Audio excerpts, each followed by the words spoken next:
এটা হচ্ছে নরসিংদীর সাহেবপ্রতাপ মোড়ে। সাহেবপ্রতাপের যে চত্বর আছে, এই চত্বরটিতে একজন ট্রাফিক পুলিশ একটি ট্রাককে সিগন্যাল দেয় থামার জন্য, কিন্তু ট্রাকটি প্রথমে থামে নাই এবং একটু দূরে গিয়ে তখন থামছে, এবং এটার পিছন পিছন আমাদের ওই ট্রাফিক পুলিশ ভাই যাচ্ছেন। এসআইএ দেখতেছে, ট্রাফিক পুলিশ কিন্তু আমার দিকে চেয়ে যে দেখতেছে আমি যে ভিডিও করতেছি।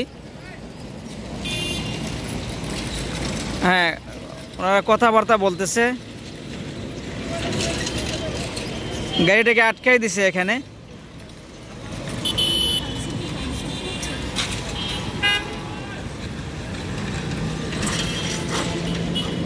গাড়ি থেকে ড্রাইভার নেমে এসে এখন দেখা যাক এখানে কোনো তদবির চলে নাকি আসলেই এটাকে চেক করা হচ্ছে, অর্থাৎ আইনের সুশাসন হচ্ছে নাকি আগের মতো ঠিক একইভাবে ঘুষ খেয়ে গাড়ি ছেড়ে দেওয়া হচ্ছে। এদিকে আইতেছে,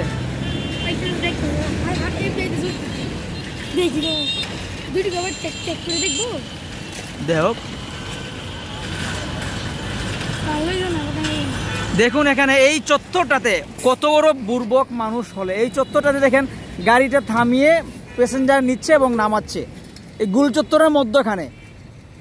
আমাদের দেশের এই অবস্থা, যারা ড্রাইভার হয় তাদেরও কোনো কমন সেন্স নাই, এবং যারা যাত্রী এদেরও অনেক ক্ষেত্রে কোনো কমন সেন্স নাই। এই গাড়িটাকে একটু সামনে এনে এখানে এনে তো করতে পারতো। ওই ট্রাফিক ভাই আরেকটা গাড়িকে আটকাইছে। এখানে দেখুন গাড়ির লাইন লেগে গেছে শুধু এই। হ্যাঁ কেন হ্যাঁ কি কোনো করতে পারবো নাকি? আরেকজন নেমে আসছে, নেমে গিয়ে এখানে কোথাও বলছেন যে ট্রাফিক ভাই যে ওইখানে গিয়ে ইয়ে করো, কাগজগুলো জমা দাও, গাড়ির কাগজ ওইখানে গিয়ে জমা দেওয়ার জন্য হয়তো বলতেছেন উনি।